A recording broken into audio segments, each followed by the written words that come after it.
You're listening to the Shaun of the South podcast, brought to you by Food City, dedicated to providing you, their valued customer, with top quality products at the best value every day. From certified Angus beef to locally grown produce and in-store made baked goods, nobody does food like Food City. Find a store conveniently located near you at foodcity.com. You're listening to Shaun of the South.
My phone finally arrives in the mail.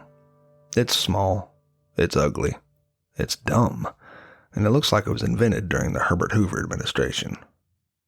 My phone is completely incapable of performing any task greater than making phone calls or serving as a doorstop.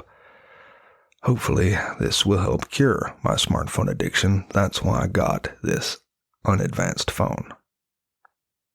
With my phone, I leave the house to run errands, armed with the most advanced technology 1989 had to offer. I'm meeting a friend for lunch. But with no GPS, I soon realize that I am completely lost downtown. I have no idea where I'm going once I exit my familiar neighborhoods. No problem. This is embarrassing, yes, but I'll just pull over to ask directions. So I do. I tell the gas station clerk I'm looking for Broadway Street, and I ask how to get there. The clerk tells me he doesn't know the names of streets inasmuch as he usually just uses his smartphone.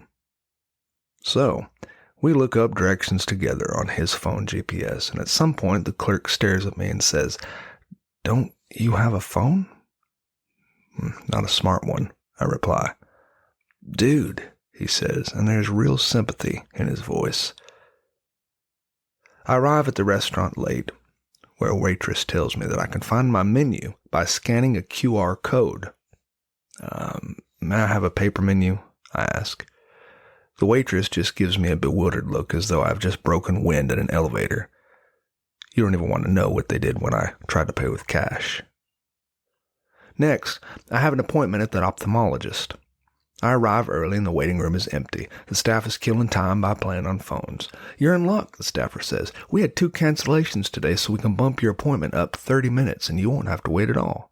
Then she pauses, and I can feel something is not right. The words come out of her mouth in slow motion, Darth Vader style. "All you have to do is check in on your phone," she says. So I explain, I don't have a smartphone. Then I placed my dinosaur phone on the counter as Exhibit A. And I could tell by the look on her face that she's about to deliver some more bad news. She says, "Sorry, sir, you have to check in on your phone." So we both just looked at Exhibit A, lying there like a dead slug on the counter.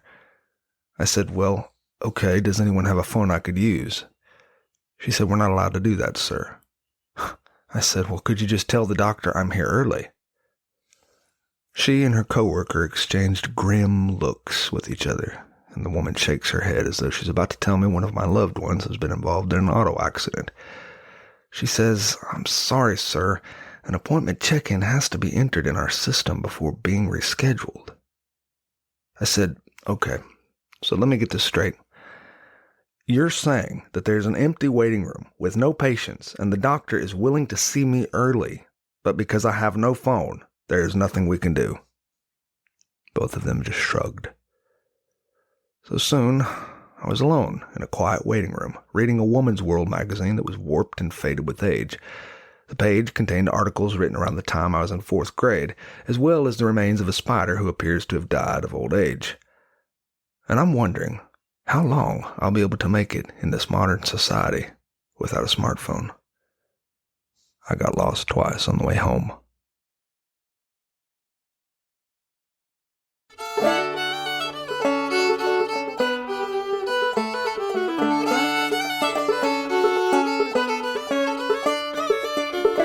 Well, thanks for listening to Sean of the South. I've been your host today, Sean Dietrich, and it has been a true privilege.